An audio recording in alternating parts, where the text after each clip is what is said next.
জানিস না আমি তো এখানেই থাকি। এই বাঁশবাগান আমার ঘর। রাত হলে কেউ আসে না এখানে, আর যেই বা আসে সে আর ফেরে না।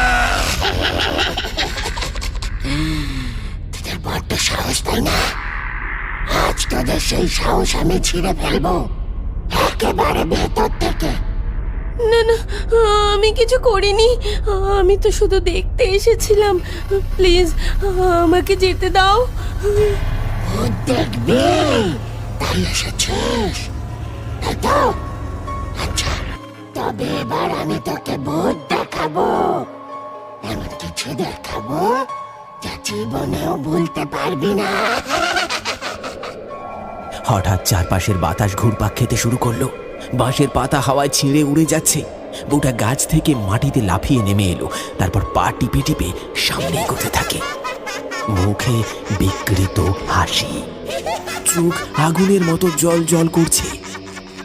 না না, দয়া করে আমার কাছে এসো না।